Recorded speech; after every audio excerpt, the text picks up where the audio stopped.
cómo me contrataron para ser el chivo expiatorio de una estafa piramidal multimillonaria. Mi nombre es Javier. Soy auditor financiero forense, contador público certificado y especialista en gestión de riesgos corporativos internacionales. Mi trabajo, a lo largo de 20 años de carrera en 2 de las firmas de auditoría Big Four, siempre ha consistido en ser el sepulturero de las ilusiones contables. En términos sencillos, me pagan por buscar la podredumbre debajo de las alfombras persas de las grandes corporaciones multinacionales. Mi cerebro está entrenado para buscar el centavo que falta en un balance de 1.000 millones, el contrato mal redactado escondido en el anexo J de un documento de 400 páginas, la transferencia fantasma a una sociedad holding en las Islas Caimán o en Delaware que nadie en la junta directiva puede, o quiere, explicar. Soy un hombre metódico, profundamente aburrido para los estándares sociales modernos, crónicamente escéptico y divorciado porque, como solía decir mi exesposa, analizas los sentimientos como si fueran un pasivo fiscal. Por eso, cuando recibí la oferta de trabajo directa de Altum Capital, todas mis alarmas internas, esas que he afinado y calibrado durante 2 décadas de ver a ejecutivos sudar frío en salas de juntas, comenzaron a sonar a todo volumen. El primer contacto no fue por correo electrónico. Fue a través de un headhunter suizo que me invitó a almorzar a un club privado donde la membresía anual costaba más que la hipoteca de mi apartamento. Me habló de una oportunidad transformacional. Altum Capital era el chico de oro del mercado de valores no regulado, el unicornio que estaba reescribiendo las reglas del juego. Sus fundadores, Alejandro Santo Domingo y Mauricio Vélez, eran las estrellas de rock absolutas en el ecosistema financiero nacional. Aparecían en la portada de la revista Forbes local, daban charlas TEDx sobre la democratización del ladrillo, y se paseaban por los pasillos del poder político con la soltura de quien es dueño del edificio. Alejandro era el rostro, la fachada reluciente. Era carismático, atlético, exalumno de la Escuela de Negocios de Harvard, con una verborrea tan fluida y envolvente que era capaz de venderle hielo a un esquimal, convencerlo de que el hielo estaba sobrevalorado, y luego cobrarle una comisión de gestión por mantener el hielo congelado. Mauricio, por el contrario, era el motor en la sombra, el cerebro operativo. Era frío, calculador, un matemático puro con un doctorado en econometría que rara vez parpadeaba y que manejaba los modelos de proyección algorítmica con una precisión clínica y escalofriante. Juntos, habían creado un fondo de inversión alternativa que prometía retornos anuales compuestos y garantizados del 18%. En un mercado donde los bonos del tesoro daban un mísero 4%, un 18% garantizado era el canto de sirena perfecto. ¿Su supuesto modelo de negocio disruptivo? Era elegante en su simplicidad. Utilizaban algoritmos predictivos para comprar macrolotes de terrenos subvalorados en zonas de futura expansión urbana, desarrollaban los planos arquitectónicos y los permisos ambientales de proyectos inmobiliarios de ultralujo, y vendían los derechos fiduciarios del proyecto a megafondos de inversión extranjeros institucionales por el doble de su valor, mucho antes de que se pusiera el primer ladrillo o se moviera un solo gramo de tierra. La oferta que me hicieron llegar para ser su director de cumplimiento normativo y auditoría interna era, francamente, un insulto a mi sentido común, pero una maldita bendición enviada por los dioses para mi cuenta bancaria. Me ofrecieron triplicar mi salario anterior como socio menor en mi antigua firma. Me ofrecieron bonos trimestrales por desempeño atados al volumen de captación, un BMW Serie 5 último modelo como auto de la compañía, seguro médico internacional para mí y mis padres ancianos, y una oficina esquinera en el piso 40 de la torre empresarial más cara, moderna y segura de la ciudad. Fui a la entrevista final con el escudo levantado y la espada desenvainada. Me senté frente a Alejandro en su despacho, un santuario de Lego rodeado de paredes de cristal de piso a techo, arte moderno original que no entendía pero que sabía que costaba millones, y un escritorio de mármol negro sólido que parecía un altar de sacrificios. Le pregunté directa y cínicamente por qué necesitaban pagarme una cantidad tan obscena de dinero para un puesto que, en teoría, si su modelo era tan transparente, revolucionario y automatizado como decían, solo requería firmar reportes de rutina trimestrales. Javier, me dijo Alejandro, entrelazando sus dedos perfectamente manicurados, inclinándose sobre el mármol negro y mirándome con esa sonrisa de depredador alfa, mostrando unos dientes blanquísimos. Altum está creciendo a una velocidad que ni siquiera nosotros, con toda nuestra tecnología, podemos manejar físicamente. Estamos atrayendo a las familias más ricas, influyentes y tradicionales del país. Médicos cirujanos, políticos de alto nivel, deportistas de élite, viudas de empresarios industriales. Y el dinero viejo es miedoso, Javier. Necesitamos un nombre absolutamente intachable. Un mastín rabioso con tu reputación, alguien a quien la superintendencia financiera respete, para que revise nuestros libros, firme nuestros reportes y le diga a los reguladores y a nuestros clientes que todo está en perfecto orden. Queremos salir a la Bolsa de Valores de Nueva York a través de una SPAC en menos de 2 años. Tú eres nuestro sello de garantía institucional. No te estamos pagando por tu tiempo, Javier. Te estamos alquilando tu prestigio. El ego humano es el punto ciego más grande y peligroso de cualquier hombre inteligente. Y el mío, alimentado por años de estar a la sombra en firmas aburridas donde nadie reconocía mi brillantez más allá de una palmadita en la espalda y un pavó congelado en Navidad, mordió el anzuelo con una fuerza suicida. Acepté el trabajo. Firmé el contrato de 70 páginas encuadernado en cuero. Entré voluntariamente a la jaula de oro macizo y yo mismo cerré la puerta por dentro, tirando la llave por la ventana. Los primeros 3 meses fueron un sueño anestésico, una borrachera de poder y exclusividad. El ambiente respirable dentro de Altum Capital era una mezcla tóxica pero embriagadora de adrenalina cruda, testosterona corporativa y lujo desmedido. Los ejecutivos de cuenta, jóvenes tiburones de 20 y tantos años vestidos como modelos de la revista GQ, oliendo a perfumes de diseñador, traían clientes millonarios a las salas de juntas todos los santos días. Se cerraban contratos fiduciarios por cientos de miles, a veces millones de dólares, entre risas estridentes y brindis con whisky Blue Label a las 2 de la tarde en la terraza del edificio.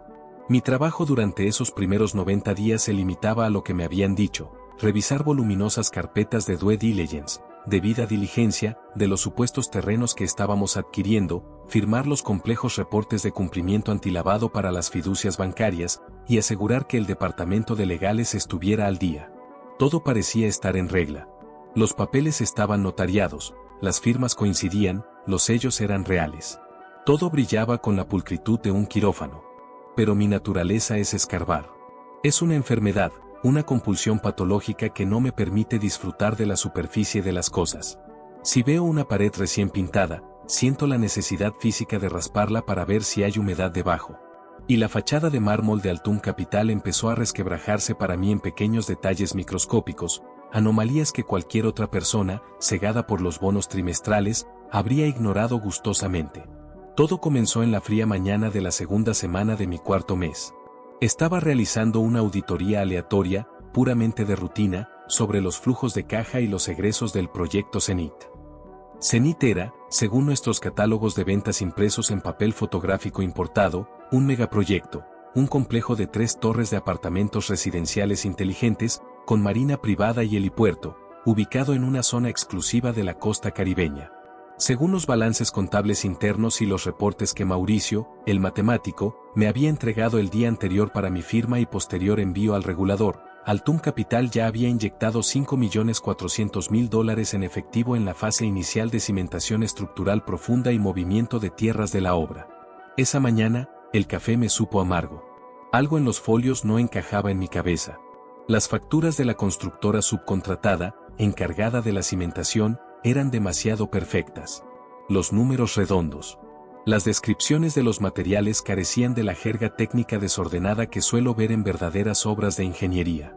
Decidí, inicialmente por puro aburrimiento y un exceso de celo profesional, cruzar el número de identificación tributaria, NIT, de las facturas de la constructora subcontratada con los registros públicos y abiertos de la Cámara de Comercio de esa lejana ciudad costera. Ingresé a la base de datos gubernamental. Digité el número. Esperé a que la barra de carga terminara. La constructora, rimbombantemente llamada Consorcio Edificaciones del Litoral S.A., no existía. O mejor dicho, existía única y exclusivamente en el papel de forma parasitaria. Había sido constituida legalmente hacía apenas 6 meses, exactamente el mismo mes en que Altum empezó a captar dinero para el proyecto Zenit, con un capital social irrisorio de $1.000. El representante legal era un joven de 22 años sin historial crediticio. Pero lo peor vino cuando utilicé Google Earth Pro para verificar la dirección fiscal registrada en el documento de la Cámara de Comercio. No había oficinas. No había maquinaria. La dirección correspondía a un lote baldío lleno de maleza, escombros y llantas quemadas en un barrio marginal y periférico de la ciudad costera, a 30 kilómetros de distancia del supuesto terreno de ultralujo donde se construiría Zenit. Fui más allá. Entré a la base de datos de la alcaldía local buscando la licencia de construcción. No había licencias aprobadas, ni siquiera en trámite, a nombre de Altum Capital o de la constructora Fantasma. No había estudios de suelos radicados. No había ingenieros contratados. No había acero, no había concreto, no había cimientos. No había absolutamente nada físico. Solo un agujero negro digital, una abstracción matemática por donde más de 5 millones de dólares de dinero real, perteneciente a nuestros inversores, habían desaparecido de un plumazo. Sentí el primer latigazo de pánico frío, un hielo cortante recorriendo mi espina dorsal desde la nuca hasta el coxis. Pensé, o más bien, supliqué a mi mente racional, que se tratara de un error administrativo gravísimo. Un fallo en la matriz corporativa. Quizás el departamento legal había registrado mal los nombres. Quizás las cuentas estaban cruzadas con otro proyecto. Me encerré en mi oficina. Le dije a mi asistente que cancelara todas mis reuniones, bloqueé la puerta y apagué la luz principal, dejando solo la luz azul de mis 3 monitores iluminando mi rostro pálido. Empecé a jalar del hilo. Me quedé en la oficina hasta las 3 de la madrugada durante las siguientes 2 semanas, viviendo a base de café expreso y barras de proteína. Aproveché mi nivel de acceso God Mode en la red corporativa. Me salté los protocolos de seguridad de IT que yo mismo, en mi infinita estupidez inicial, había ayudado a diseñar y blindar. Empecé a auditar los otros 13 proyectos en desarrollo de Altum Capital. El proyecto Aurora en la montaña. El proyecto Nova en el valle. El proyecto Lumen de oficinas. Lo que descubrí, capa tras capa, mentira tras mentira, me dejó físicamente enfermo. Una noche, a las 4 de la mañana, leyendo el libro mayor de una sociedad holding en Panamá vinculada a Mauricio, el impacto de la revelación fue tan brutal que tuve que levantarme de la silla, correr al baño privado de mi lujosa oficina esquinera, arrodillarme y vomitar la poca cena que tenía en el estómago directamente en el inodoro de porcelana italiana negra. Altum Capital no estaba construyendo edificios. No estaba desarrollando proyectos de ultralujo. No existía ningún algoritmo mágico ni ningún modelo de inversión inmobiliaria revolucionario. Nunca compraron terrenos, solo falsificaban intenciones de compra. Alejandro Santo Domingo y Mauricio Vélez habían montado, con una sofisticación espeluznante, un nivel de detalle psicópata y una fachada corporativa impenetrable, un esquema Ponzi clásico. Una estafa piramidal de proporciones bíblicas. Eran Charles Ponzi o Bernie Madoff, pero con trajes de lino y acento caribeño. El mecanismo de la estafa era asquerosamente simple en su núcleo, pero estaba meticulosamente camuflado bajo infinitas capas de jerga financiera, fideicomisos ciegos y jurisdicciones opacas. El dinero fresco, real y sudado que entraba masivamente todos los días de los nuevos inversores, los médicos que entregaban sus pensiones, las familias que hipotecaban sus casas buscando el ansiado 18%, no se invertía en ladrillos, ni en cemento, ni en arquitectos. Se depositaba en la fiducia, sí, pero luego, a través de contratos de servicios de consultoría y predesarrollo firmados y avalados por mí, se desviaba a través de una inmensa red de empresas fantasma locales, como la falsa Edificaciones del Litoral. Desde allí, el dinero se lavaba y se transfería mediante criptomonedas y giros internacionales hacia cuentas offshore en Panamá, las Bahamas y las Islas Vírgenes Británicas. Cuentas controladas única y directamente por la llave criptográfica de Mauricio Vélez. Una pequeña fracción de ese dinero nuevo, el capital de los incautos de hoy, se repatriaba y se utilizaba religiosamente para pagar los prometidos retornos trimestrales del 18% a los inversores más antiguos de hace 1 o 2 años. Así mantenían viva la ilusión óptica de rentabilidad extrema.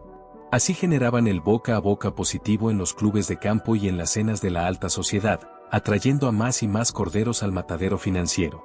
Y el resto, la gran, monstruosa y obscena tajada del capital, financiaba el estilo de vida faraónico, casi caligulesco, de los fundadores. Descubrí facturas de alquiler de jets privados para ir a cenar a París un martes, la compra de mansiones frente al mar en Miami Beach pagadas de contado a través de fiducias a nombre de sus esposas, colecciones de relojes Patek Philippe y Audemars Piguet que costaban más que un colegio público, y fiestas en yates en el Mediterráneo donde se gastaban cientos de miles de dólares en un fin de semana. Pero el descubrimiento de la inmensidad de la estafa no fue lo que realmente me aterrorizó. A mis 45 años, he visto mucha podredumbre. Lo que verdaderamente congeló la sangre en mis venas, lo que me hizo temblar las manos hasta el punto de no poder sostener un simple bolígrafo, fue revisar, con los ojos bien abiertos al horror, la estructura de responsabilidad legal y penal que ellos habían construido alrededor del fraude. Cada maldita transferencia fraudulenta enviada a la fiducia. Cada reporte falso de avances de obra enviado a los reguladores de la superintendencia. Cada balance financiero maquillado, inflado y adulterado que se entregaba en papel brillante a la junta directiva y a los comités de riesgo. Todos y cada uno de esos documentos llevaban, en tinta azul indeleble y a menudo con mi propio sello notarial digitalizado, mi firma. Mi visto bueno. La firma de Javier, el director de cumplimiento normativo. La firma del mastín intachable. Alejandro y Mauricio no me habían contratado por mi prestigio para dar garantías reales a nadie. Me habían contratado con el único, siniestro y calculado propósito de ser el arquitecto ciego de mi propia condena. Me habían convertido, con un sueldo millonario y una oficina bonita, en el chivo expiatorio perfecto. Era una trampa mortal de relojería. Sabían perfectamente que el castillo de naipes inevitablemente colapsaría. Era una certeza matemática. Todas las pirámides, sin excepción en la historia de la humanidad, colapsan cuando se acaba el flujo exponencial de gente nueva o cuando hay un pánico financiero en el mercado y todos piden sus retiros al mismo tiempo. Y cuando ese día del juicio final llegara, Alejandro y Mauricio estarían ya sentados en un vuelo charter sin ruta de retorno hacia alguna jurisdicción exótica sin tratado de extradición con nuestro país. Y yo me quedaría sentado en mi oficina del piso 40, sosteniendo la bomba nuclear corporativa a un segundo de estallar. Las autoridades fiscales, la policía económica, las turbas de inversores enardecidos, todos me mirarían a mí. Yo era el auditor forense experto. Era literalmente mi única descripción de trabajo detectar, prevenir y reportar esto. El fiscal de turno, frente a un juez, argumentaría, con toda la lógica y la razón del mundo, que era física, profesional y materialmente imposible que un fraude masivo de $150 millones ocurriera bajo mis narices sin mi conocimiento exhaustivo y mi complicidad activa y dolosa. Me enfrentarían a una condena sumada de 20 a 30 años de prisión en una cárcel federal de máxima seguridad por los delitos de fraude masivo agravado, lavado de activos transnacional, falsedad en documento privado y concierto para delinquir. Yo me pudriría en una celda comiendo arroz frío, mientras mis antiguos jefes tomaban piñas coladas y se bronceaban en el Caribe con el dinero de las viudas. A la mañana siguiente de esa última noche de descubrimientos, confronté a Alejandro en su oficina. No podía aguantar la presión. Fui un estúpido. Lo hice con excesiva cautela, sí, fingiendo una preocupación puramente profesional en lugar de mostrar el pánico visceral que me estaba consumiendo vivo. Cerré la puerta de su despacho. Abrí mi carpeta y le puse sobre el mármol negro las impresiones de las discrepancias brutales con la constructora fantasma del proyecto Zenit y los cruces de IP de las transferencias offshore. Esperaba que palideciera. Esperaba que inventara una excusa patética, que sudara, que me rogara que me calmara. Él no parpadeó. No sudó una sola gota.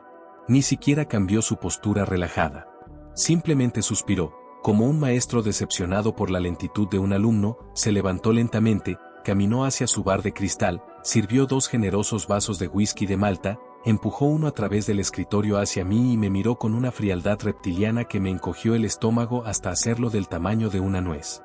Javier, eres un hombre brillante, pero te falta visión periférica, dijo, su voz suave, aterciopelada, perdiendo de golpe toda la falsa camaradería y jovialidad que lo caracterizaba. A veces, para construir el futuro que este país necesita, hay que mover el capital de manera, digamos, no convencional. Se llama ingeniería financiera avanzada, estructuración agresiva. Los proyectos existen en nuestras mentes y en nuestros planos, pero están en fases de estructuración tan profundas, complejas y de alta rentabilidad que los libros de contabilidad estándar del siglo pasado simplemente no pueden reflejar su verdadero valor aún. Está sobrereaccionando como un contador de tienda de barrio. Alejandro, por el amor de Dios, le repliqué, sintiendo cómo me temblaba la voz y perdiendo la compostura. No me trates como a un idiota. Hay decenas de millones de dólares de fondos fiduciarios desviados descaradamente a sociedades anónimas sin objeto comercial en paraísos fiscales. Son empresas de papel. Y mi maldita firma está en absolutamente todos esos documentos de salida.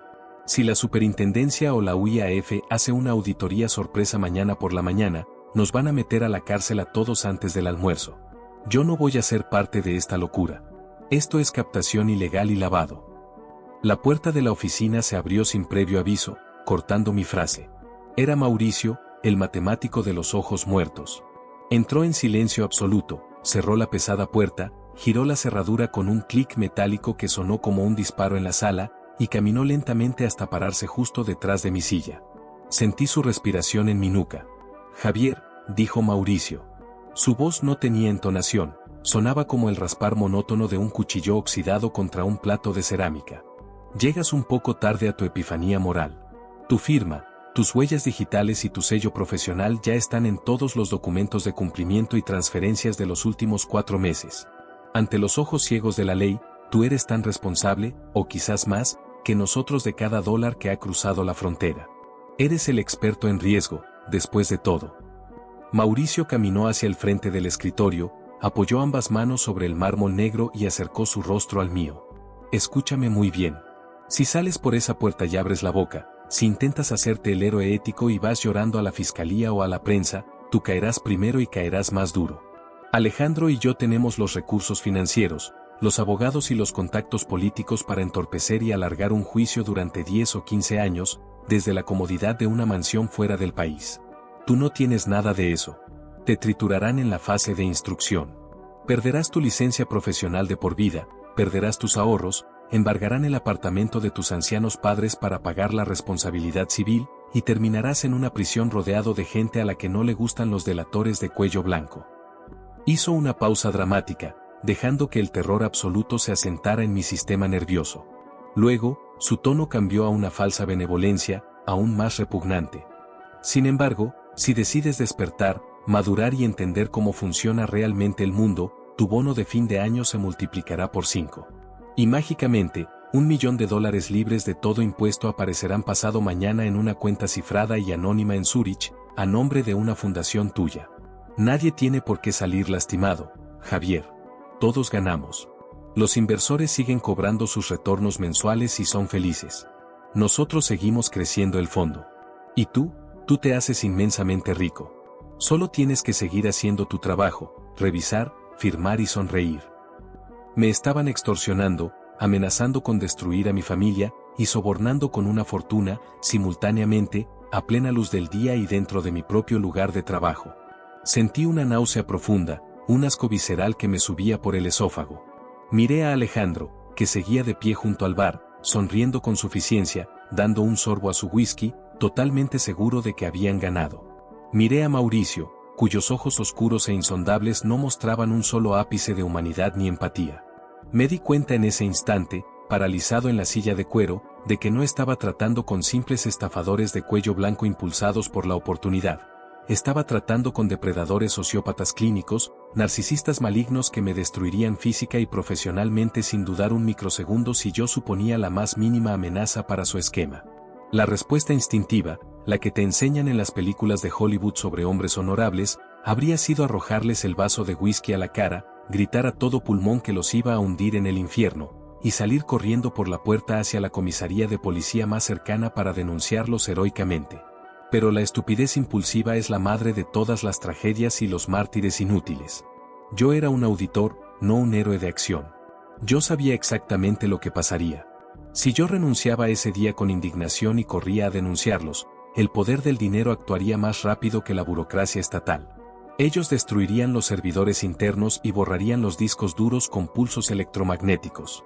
Triturarían los documentos físicos comprometedores en cuestión de horas. Moverían los fondos offshore de Panamá a cuentas de tercer nivel inalcanzables en jurisdicciones oscuras en Asia, y comprarían o presionarían a los peritos fiscales necesarios para que todo el peso de las irregularidades residuales, los errores contables, recayera única y exclusivamente sobre mis hombros. Yo sería el único condenado por negligencia criminal, abuso de confianza y fraude contable en solitario, mientras ellos daban una rueda de prensa lamentando que su hombre de confianza los hubiera engañado, antes de huir en la noche hacia el exilio dorado. Para sobrevivir en un nido de víboras, y para destruir a los monstruos, tienes que tragarte tu orgullo, camuflar tu miedo y convertirte temporalmente en algo aún más oscuro, más cínico y mucho más paciente que ellos. Inhalé profundamente, forzando cada uno de mis músculos faciales a relajarse en una expresión que pretendía ser una mezcla de derrota cínica, alivio y codicia recién descubierta. Alargué la mano, tomé el vaso de whisky que Alejandro me había servido y di un trago largo. Dejé que el ardor familiar del alcohol me quemara la garganta y me anclara a la realidad. Entiendo, dije, exhalando el aire lentamente. Supongo que la pureza moral es un lujo que un empleado a sueldo no puede permitirse a este nivel. Está bien. Me quedo con ustedes. Me subo al barco. Pero las reglas cambian hoy. Quiero mi porcentaje del bono trimestral adelantado y depositado este mismo viernes. Y quiero garantías sobre la cuenta en Suiza. Si voy a quemar mi licencia profesional y arriesgar mi cuello por su estilo de vida, quiero ver el maldito dinero ahora mismo. No promesas. Alejandro soltó una carcajada genuina, ruidosa y aliviada. Caminó hacia mí y chocó su vaso contra el mío, derramando un poco de licor sobre el escritorio. Así se habla, Javier, carajo. Sabía que debajo de esa corbata aburrida eras uno de los nuestros. Bienvenido al club de los dueños del mundo. Mauricio solo asintió lentamente, pero vi que la tensión en sus hombros desaparecía. Me habían subestimado. Y así comenzó la etapa más oscura de mi vida, mi verdadero trabajo de infiltración. Durante los siguientes 8 meses, viví en un estado de esquizofrenia funcional, un infierno psicológico inducido por el terror puro, el insomnio crónico y la culpa aplastante. Mi vida se dividió en 2 turnos irreconciliables. De 8 de la mañana a 6 de la tarde, yo era el cómplice perfecto, el mercenario leal. Me convertí en el perro guardián visible de su inmensa mentira. Firmé todos y cada uno de los reportes fraudulentos sin hacer una sola pregunta, bromeé en las reuniones de la junta directiva sobre nuestro éxito arrollador. La peor parte, el tormento que me carcomía el alma, era el contacto con las víctimas. Tuve que sentarme en las salas de juntas forradas en madera y saludar con una sonrisa tranquilizadora a los pobres incautos que venían a entregar los ahorros de toda su vida. Nunca olvidaré a doña Carmen, una viuda de 65 años, profesora de colegio público jubilada. Una tarde vino a mi oficina a entregarme los papeles del seguro de vida de su difunto esposo, buscando una inversión segura para no ser una carga para sus hijos. Tuve que mirarla a los ojos, tomar sus papeles, firmarle un recibo de depósito por $200,000 y decirle con voz calmada, no se preocupe, doña Carmen, su dinero está en las mejores manos. Altum garantizará su futuro. Esa misma noche, vi en el sistema cómo el dinero de Carmen era transferido a una LLC en Delaware para pagar la cuota de un yate Sunseeker de 70 pies que Alejandro había comprado en Miami. Fui al baño y volví a vomitar. Acepté los sucios bonos económicos que Mauricio depositaba en mis cuentas puente, sabiendo que ese dinero estaba manchado de sangre y futuro robado. Pero mi sumisión tuvo el efecto deseado. Alejandro y Mauricio se relajaron por completo. Creían que me habían comprado definitivamente, que me habían corrompido hasta la médula, que yo era un cobarde igual de miserable que ellos. Creyeron que el dinero me había anestesiado. Bajaron su guardia operativa de manera catastrófica. Porque de 10 de la noche a 4 de la madrugada, cuando el edificio de cristal estaba oscuro y vacío, y yo le decía a los guardias de seguridad que me quedaba haciendo horas extras trabajando en aburridas proyecciones regulatorias, me convertía en el arquitecto silencioso de su apocalipsis.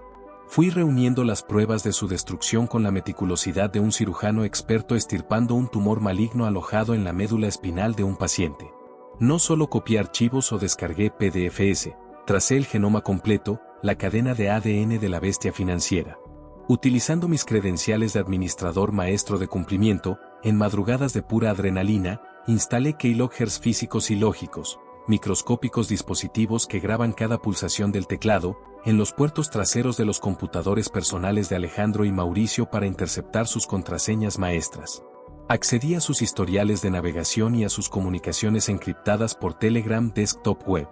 Descargué miles de gigabytes de conversaciones donde discutían abiertamente los sobornos, se burlaban de los inversores llamándolos ganado y planificaban sus rutas de escape. El momento de mayor tensión ocurrió en mi 7º mes de doble vida. Estaba en la oficina de Mauricio a las 2 de la madrugada, fotografiando con una cámara especial los libros de contabilidad duales, los verdaderos, que él guardaba en físico en una caja fuerte oculta detrás de un panel de roble, cuya combinación obtuve tras semanas de analizar las grabaciones térmicas del teclado digital que instalé en el techo. Escuché el ascensor de ejecutivos abrirse en el piso 40. Era Mauricio, volviendo borracho de una fiesta buscando unos documentos. Tuve exactamente 15 segundos para cerrar la caja fuerte, borrar mis huellas digitales, deslizarme bajo su inmenso escritorio de caoba y controlar el sonido de mi propia respiración. Estuvo en la oficina durante 20 minutos. Si hubiera bajado la vista debajo del escritorio, habría visto mis zapatos. Me habría matado allí mismo, no me cabe duda. Cuando finalmente se fue, yo estaba bañado en un sudor frío y temblaba incontrolablemente. Pero valió la pena. Rastreé cada maldito dólar de la estafa. Documenté las rutas del lavado de activos con pruebas forenses irrefutables, desde las cuentas receptoras de los incautos en los bancos de Bogotá, pasando por las fiducias cómplices que hacían la vista gorda a cambio de comisiones infladas, saltando a las decenas de empresas fantasma en Panamá, rebotando en bancos correspondientes de dudosa reputación en Miami, y aterrizando finalmente en las cuentas personales numeradas en las Islas Caimán, Liechtenstein y Mónaco. Descubrí y probé que el agujero negro del fraude superaba ya los 180 millones de dólares. Había más de 650 víctimas documentadas. Al octavo mes de mi doble vida, cuando sentí que el nudo perpetuo en mi estómago se iba a convertir en un infarto masivo inminente y que mi salud mental pendía de un hilo, actué. No confiaba en la policía local, el brazo corruptor de Altum era demasiado largo. Contacté, a través de teléfonos prepagos desechables y cuentas de correo anónimas cifradas operadas desde diferentes cibercafés lúgubres en barrios marginales del sur de la ciudad, directamente a un fiscal especializado e implacable de la UIAF, Unidad de Información y Análisis Financiero del Ministerio de Hacienda. Era un tipo conocido por odiar a los banqueros de cuello blanco y por ser incorruptible. Tardé un mes en convencerlo de que no era un loco conspiranoico. Organicé reuniones secretas de madrugada en sótanos húmedos de parqueaderos públicos, en iglesias vacías y en habitaciones de moteles de carretera de mala muerte por la vía al llano. Cuando finalmente nos vimos cara a cara en la penumbra de su auto camuflado, le entregué el mapa del tesoro, un disco duro cifrado con el primer lote de pruebas. Le dije quién era yo. Le expliqué sin anestesia por qué mi firma y mi sello notarial estaban en cientos de documentos fraudulentos de lavado de activos, confesando mis pecados por adelantado. Y, mirando al fiscal a los ojos, le propuse un trato despiadado, innegociable e irrevocable. Yo le entregaba a la fiscalía, en bandeja de plata maciza, a los líderes operativos e intelectuales del fraude corporativo más grande, descarado y doloroso de la historia reciente de nuestro país. Le entregaba pruebas irrefutables, trazabilidad financiera exacta, confesiones en audio y la ubicación exacta de las cuentas de repatriación de fondos. El caso perfecto, cerrado con un lazo rojo, que lo catapultaría a la cima de su carrera. A cambio, exigía un principio de oportunidad y colaboración eficaz absoluto. Exigía inmunidad total, civil y penal, para mi persona. Protección inmediata de testigos federales para mí y para mis padres ancianos si las cosas salían mal.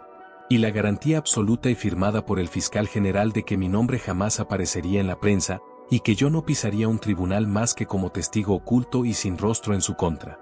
El fiscal, al ver el volumen demencial, la calidad forense de mis pruebas periciales y la abrumadora monstruosidad del esquema Ponzi y del robo a las viudas, aceptó mi oferta de colaboración eficaz. Firmamos los preacuerdos prepenales en secreto absoluto en el piso de seguridad del búnker de la fiscalía. A partir de ese momento, yo ya no era Javier, el empleado acorralado y asustado de Altum Capital, era el agente X, un informante infiltrado de la inteligencia del Estado, trabajando todos los días con el pulso a 1000, llevando a menudo un micrófono oculto del tamaño de un alfiler cosido meticulosamente en el forro de mi costosa corbata de seda italiana. El escenario para asestar el golpe final, la decapitación del monstruo, no podía ser una redada aburrida y ordinaria en sus oficinas a las 8 de la mañana. Yo, impulsado por el odio puro, la sed de venganza por el terror que me hicieron pasar y por la cara de doña Carmen, exigí que debía ser poético. Debía ser brutal. Debía ser espectacularmente público. Yo quería, y necesitaba ver con mis propios ojos, que el castillo de cristal de su arrogancia y sociopatía se hiciera añicos frente a la mayor cantidad de ojos posibles, frente a la élite de la ciudad, para que la humillación fuera tan absoluta y televisada que ni todo el dinero robado del mundo, ni sus conexiones con senadores y jueces corruptos, pudieran silenciar o negociar la caída en algún despacho judicial oscuro a puerta cerrada. La oportunidad perfecta y divinamente orquestada se presentó la segunda semana de noviembre. Altum Capital organizó la esperada Cumbre Anual de Inversores VIP, un evento de gala de etiqueta rigurosa, obscenamente ostentoso, llevado a cabo en el gran salón del club de campo más exclusivo, antiguo y clasista de la ciudad. El propósito de este evento mastodóntico era doble: presentar el falso rendimiento anual récord a los clientes actuales para mantenerlos sedados, y captar una nueva, última y colosal ronda de inyección de capital basada en la presentación de un supuesto megaproyecto de resorts hoteleros ecológicos e inexistentes en el extranjero. Era su último gran golpe antes de, según lo que descubrí en sus chats encriptados, planear liquidar el fondo y huir a Dubái en diciembre. Invitaron a 300 de los clientes más importantes, acaudalados y codiciosos del fondo. Invitaron a la prensa especializada financiera, a 3 políticos de alto nivel del partido de gobierno que les daban cobertura, a influencers de economía y a la crema innata de la sociedad. El inmenso salón principal estaba decorado con un lujo insultante, arreglos florales gigantes de orquídeas blancas importadas en jets, mesas redondas con manteles de lino belga, cubertería de plata maciza y un ejército de 50 meseros con guantes blancos sirviendo latas de caviar iraní y vertiendo champán Dom Perignon sin límite en copas de cristal de Baccarat. Todo, por supuesto, pagado con el dinero de las víctimas que estaban allí sentadas celebrando su propia ruina. Alejandro, enfundado en un smoking de Tom Ford hecho a medida que gritaba opulencia y poder, estaba en su elemento natural. Caminaba grácilmente entre las mesas, dando palmadas fuertes en la espalda a los banqueros, besando las mejillas estiradas de las viudas millonarias, riendo a carcajadas graves que llenaban la sala, irradiando esa aura de confianza mesiánica, de gurú iluminado, que solo poseen los estafadores más peligrosos de la historia. Mauricio estaba estratégicamente de pie en una esquina, cerca del bar, con su habitual rictus de superioridad intelectual, bebiendo agua con gas y observando con frialdad matemática cómo los números de las nuevas intenciones de inversión prometidas crecían en tiempo real en el monitor de su tableta de cristal.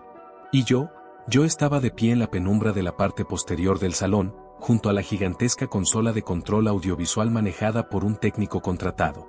Yo llevaba puesto mi propio smoking, pero debajo de la tela fina estaba sudando frío, empapando la camisa. Sostenía mi teléfono móvil con una mano temblorosa en el bolsillo del pantalón, conectado directamente a la red del fiscal de la UIAF, esperando enviar el único mensaje de texto que detonaría la operación. La señal. El protocolo corporativo dictaba que, tras la cena de 5 tiempos, Alejandro subiría en solitario al inmenso escenario principal, brillantemente iluminado por un enjambre de luces teatrales robóticas, para dar su magistral discurso de visión anual, el cual sería seguido de inmediato por un video corporativo inspirador de alta producción, que mostraría infografías animadas de nuestro supuesto éxito arrollador y de los futuros paraísos terrenales que iban a construir. Eran exactamente las 9:30 de la noche. Los postres habían sido servidos. El murmullo de las risas y las copas chocando llenaba el aire. Alejandro tomó el micrófono de diadema, caminó hasta el centro del escenario y levantó una mano. El salón se quedó en un silencio instantáneo, reverencial, casi sectario, colgando desesperadamente de cada una de sus palabras de oro. Queridos amigos, socios, amada familia Altum, comenzó Alejandro, extendiendo los brazos con las palmas hacia arriba, como un mesías ofreciendo la salvación a los 300 incautos presentes. Hace apenas 3 años cortos, mi socio, el genio Mauricio, y yo tuvimos un sueño loco. El sueño de democratizar verdaderamente la riqueza, de construir país desde sus cimientos, de dejar de depender de los bancos arcaicos y ofrecerles a ustedes, a los verdaderos visionarios, un vehículo financiero transparente, seguro y, sobre todo, extraordinariamente rentable que cambiara el curso de sus legados familiares. Hoy, esta noche, mirando la magnitud de este salón, viendo sus hermosos rostros de éxito rotundo y tranquilidad absoluta, puedo decirles con un orgullo que me desborda el corazón que no solo hemos cumplido nuestra promesa sagrada, la hemos pulverizado.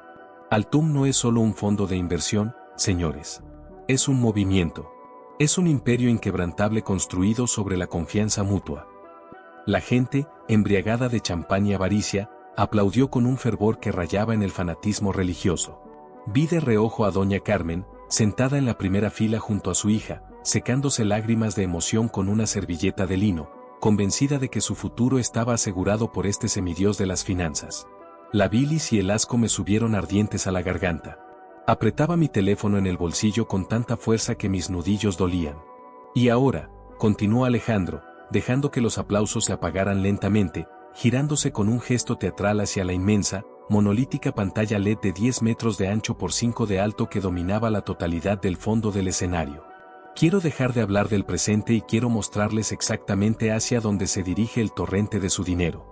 Quiero mostrarles, con imágenes, el esplendoroso futuro físico de Altum Capital. Nuestro oficial de cumplimiento y pilar fundamental, Javier, tiene una sorpresa para nosotros. Javier, querido amigo, por favor, corre el video del futuro. Saqué la mano del bolsillo. Presioné enviar en el mensaje de texto a la fiscalía. Esa era mi señal. Mi momento de cruzar el Rubicón.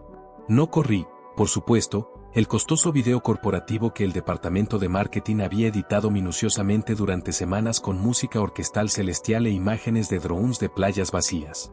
En su lugar, utilicé mis credenciales de administrador de la red local del club, conecté mi computadora portátil encriptada directamente al sistema de proyección matriz por la red inalámbrica segura, anulando remotamente la consola principal del técnico, quien me miró confundido.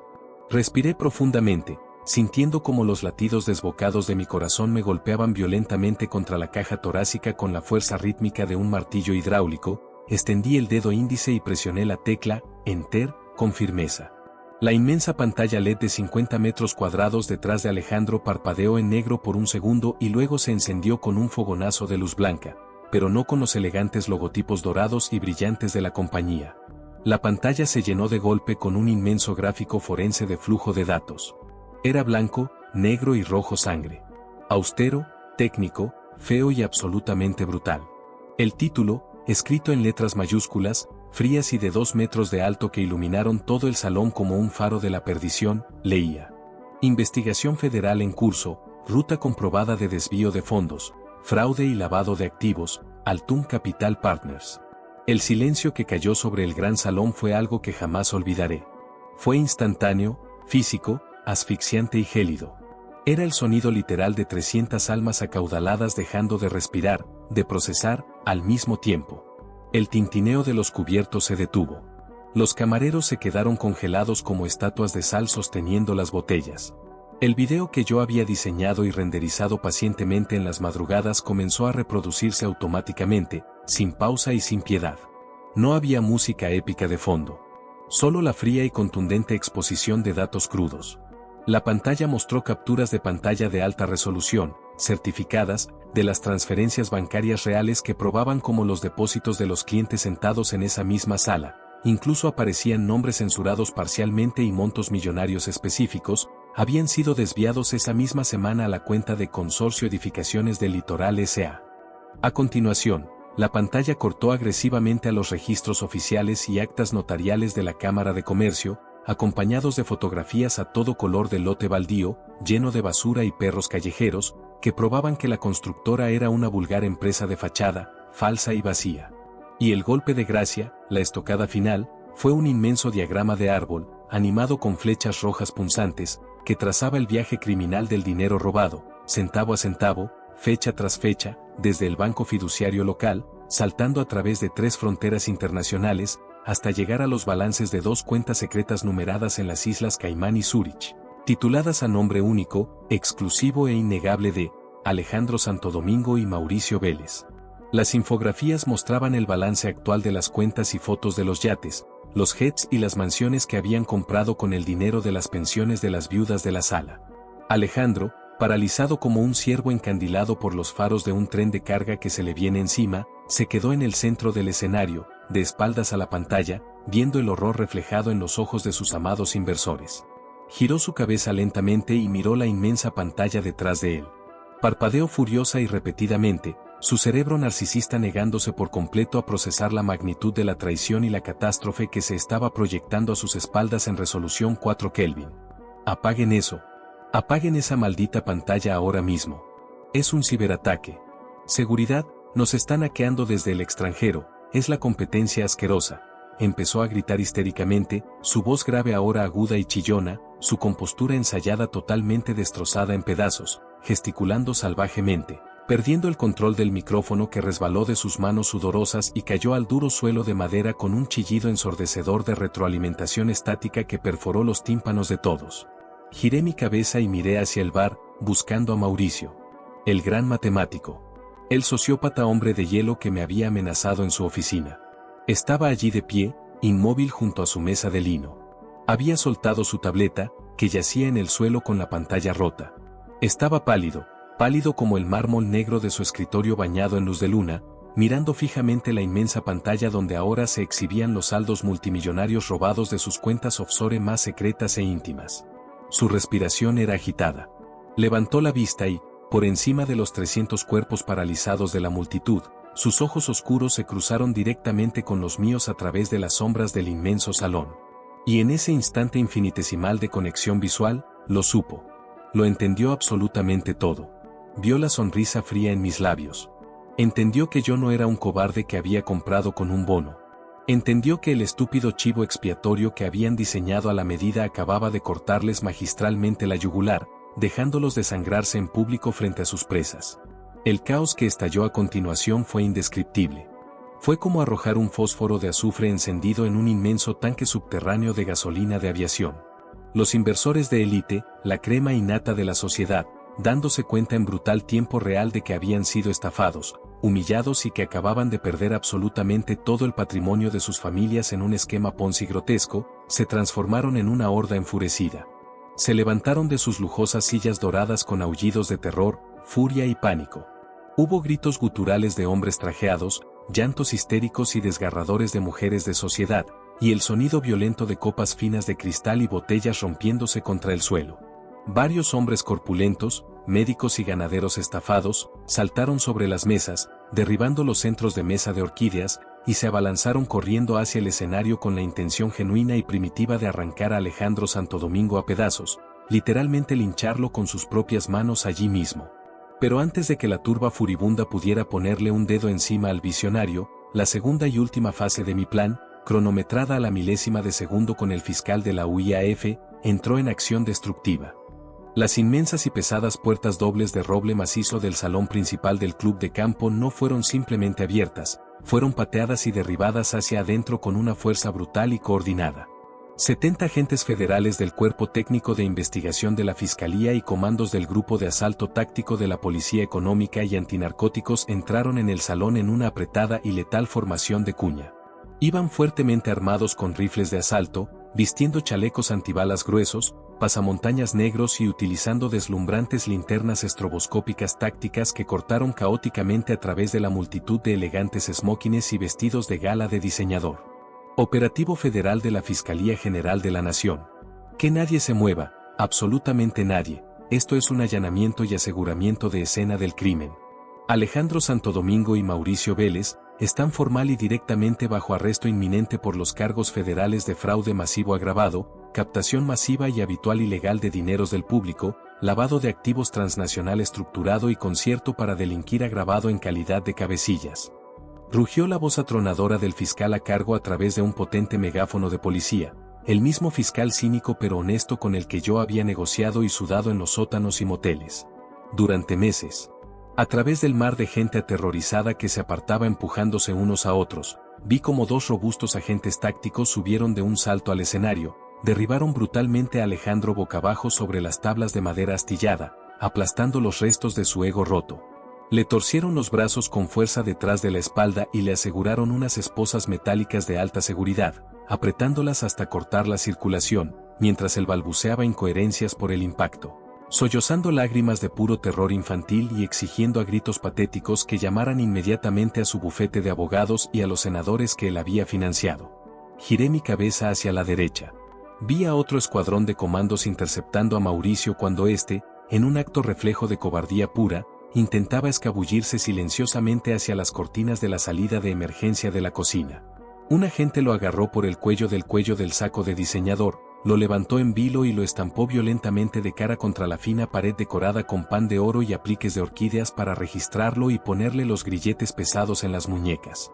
El rostro siempre impasible, arrogante y calculador de Mauricio estaba finalmente desfigurado, desencajado por el terror absoluto de un animal acorralado que sabe que la trampa de acero le ha destrozado la pata para siempre y no hay escapatoria posible a las matemáticas de la prisión. En medio de la monumental confusión reinante, ensordecido por los gritos agudos de las víctimas arruinadas clamando por su dinero robado, y enceguecido por los continuos destellos blancos y azules de las cámaras de los periodistas de prensa y televisión que ahora filmaban gozosamente el colapso, el arresto espectacular y la humillación total en vivo para las noticias de la medianoche, el fiscal jefe se abrió paso entre la multitud y se acercó a mi posición en la sombra de la consola. Se detuvo a 1 metro de mí. Me miró a los ojos, su rostro serio pero satisfecho. Asintió imperceptiblemente con la cabeza en señal de victoria y respeto cumplido, y de inmediato dio una orden corta. 2 agentes fuertemente armados me rodearon bruscamente, me agarraron por los brazos y procedieron a sacarme rápidamente y de manera muy discreta del lugar, empujándome hacia las cocinas y luego hacia la fría calle por la puerta trasera de servicio de recolección de basuras, simulando y aparentando para el público que me detenían y escoltaban a mí también como cómplice, guardando así mi indispensable y valiosa coartada de infiltrado, y, más importante aún, protegiendo mi integridad física de la comprensible ira ciega de la multitud estafada que seguramente habría intentado destrozar a cualquiera asociado con Altum. La caída, el colapso absoluto del brillante y dorado imperio de humo, mentiras y espejos que fue Altum Capital Partners se convirtió instantáneamente en el evento mediático criminal de la década en el país. Fue una demolición legal brutal, jurídicamente implacable y corporativamente absoluta. El paquete de pruebas irrefutables, contables, forenses, documentales y auditivas que yo le había entregado al gobierno a lo largo de esos infernales meses era tan apabullantemente contundente, estaba tan exhaustivamente documentado, indizado hoja por hoja, correlacionado de manera cruzada y respaldado por mi conocimiento experto de los servidores, que cualquier estrategia de defensa por parte de los ejércitos de agresivos y multimillonarios abogados penalistas contratados por las familias de los fundadores fue un ejercicio completamente fútil y patético. No hubo juicios largos, costosos y desgastantes de 10 o 15 años con amparos y maniobras dilatorias que les permitieran seguir viviendo en libertad condicional lujosa. Ante la monumental montaña de evidencia ineludible, incluyendo sus propias grabaciones donde confesaban el robo riéndose, y bajo la aplastante y constante presión mediática nacional de un país entero que exigía sangre y justicia, Alejandro Santo Domingo y Mauricio Vélez, viéndose acorralados sin piedad y sin posibilidad alguna de absolución o soborno al juez, se vieron obligados a romper, rendirse y firmar un preacuerdo de culpabilidad temprana con el único objetivo de evitar ser sentenciados a pasar el resto de su vida biológica natural encerrados hasta morir en la prisión. Fueron condenados a 28 y 25 años de cárcel efectiva cada uno, respectivamente, sin derecho a fianza, rebaja de penas por buen comportamiento, arresto domiciliario ni privilegios especiales, en una lúgubre, violenta y temida penitenciaría de máxima seguridad ubicada en una de las zonas más inhóspitas y frías del país. El golpe de gracia fue financiero, donde más les dolía. Se les confiscaron legalmente y por extinción de dominio absolutamente todas y cada una de sus ostentosas propiedades locales e internacionales, los yates de recreo en Miami, las colecciones privadas de relojes suizos incautadas, los superdeportivos europeos subastados, y los lujosos penthouses de retiro. Además, a través de rápidas y sorpresivas comisiones rogatorias internacionales utilizando los datos bancarios exactos que yo proveí, el gobierno logró rastrear, congelar y repatriar exitosamente cerca del 92% de los 180 millones de dólares de los fondos líquidos ocultos en los paraísos fiscales de las Islas Caimán, Panamá y Zúrich. Logrando así, en lo que se consideró un milagro jurídico, forense y financiero casi sin precedentes en la historia de las estafas piramidales, devolver y resarcir la mayor y más sustancial parte de los ahorros y el capital a las 650 víctimas estafadas que creían haberlo perdido todo para siempre. Doña Carmen, la viuda, recuperó el seguro de su esposo. Los intocables gurús de las inversiones, los jóvenes dioses dorados de la especulación inmobiliaria que se creían amos absolutos e impunes del mundo y del dinero ajeno, terminaron despojados de sus trajes de lino italiano. Hoy en día, visten uniformes estándar y raídas de prisioneros color amarillo chillón o caqui desgastado. Pasan sus días monótonos comiendo arroz frío y frijoles en bandejas de metal rayado bajo luces fluorescentes parpadeantes, durmiendo asustados en angostas celdas de acero de 3 por 3 metros de piso de concreto desnudo, utilizando un retrete expuesto en una esquina, y rodeados constantemente de criminales endurecidos, sicarios y líderes de pandillas reales que, a diferencia de sus antiguos clientes aduladores, no se dejan impresionar en lo más mínimo por palabras snobs como sinergia, apalancamiento disruptivo, blockchain o democratización y optimización del capital. Para la población carcelaria que los aterroriza a diario exigiendo pagos de extorsión, ellos son simplemente los cuellos blancos estafadores del bloque 3. Y en cuanto a mí, el arquitecto de su destrucción y el humilde perro guardián que subestimaron por soberbia. Yo, operando bajo las estrictas, blindadas e inviolables condiciones legales del programa y la ley de colaboración eficaz protegida, Salí caminando de ese infierno de fuego corporativo con mi valiosa licencia profesional y mis certificaciones internacionales completamente intactas y sin una sola mancha u objeción en mi expediente. Mi verdadero nombre, rostro e identidad quedaron protegidos legalmente de por vida y para siempre por el oscuro, pesado y grueso manto del secreto de sumario judicial de la Fiscalía y del Estado para mi seguridad personal. Pero, más allá de la inmunidad civil y penal que era mi objetivo principal de supervivencia, el destino me tenía reservada una sorpresa final, un giro de justicia poética. Bajo los estatutos ocultos de la Ley de Protección, Estímulo y Recompensa a Denunciantes Clave, Whistleblowers, de macrocrímenes financieros internacionales y lavado de dinero transnacional, leyes fuertemente influenciadas e impulsadas por el Departamento de Tesoro estadounidense en colaboración con el nuestro. Y gracias exclusivamente a la milagrosa y casi total recuperación y repatriación de los cuantiosos activos líquidos de las Islas Caimán lograda mediante mis mapas digitales precisos. El Estado me otorgó por mandato legal irrevocable un porcentaje fijo de recompensa, totalmente limpio, libre de auditorías posteriores, declarado y legítimo del total del dinero incautado y recuperado de los estafadores en el extranjero. Un porcentaje del 10% sobre los fondos transnacionales. Una suma de dinero literalmente astronómica. Una fortuna multimillonaria con la que Mauricio y Alejandro soñaban amasar, entregada a mí de forma completamente legal y silenciosa como premio por mi patriotismo. Hoy en día, estoy retirado a mis espléndidos e incipientes 50 años de edad. Ya no uso corbatas apretadas que me asfixien, ni trajes grises. Ya no soy el esclavo aburrido de las auditorías ni le tengo que reportar balances a nadie. Vivo tranquilamente en una propiedad enorme, una casa estilo chalet hermosa, de madera maciza y piedra negra de río, construida bajo mis especificaciones y ubicada frente a un lago prístino rodeado de densos bosques de pinos centenarios, en una gélida y lejana jurisdicción europea montañosa de primer mundo donde absolutamente nadie sabe mi nombre real de origen, ni de dónde provino repentinamente mi enorme fortuna de retiro pacífico, ni mucho menos qué hice para obtenerla en mi vida corporativa pasada. Paso mis días leyendo filosofía antigua, pescando en silencio desde mi muelle privado de roble, y, paradójicamente, escribiendo libros teóricos y académicos bajo un seudónimo anglosajón muy respetado sobre la arquitectura de las estructuras de control de riesgo corporativo y la psicología endémica del fraude financiero moderno para universidades.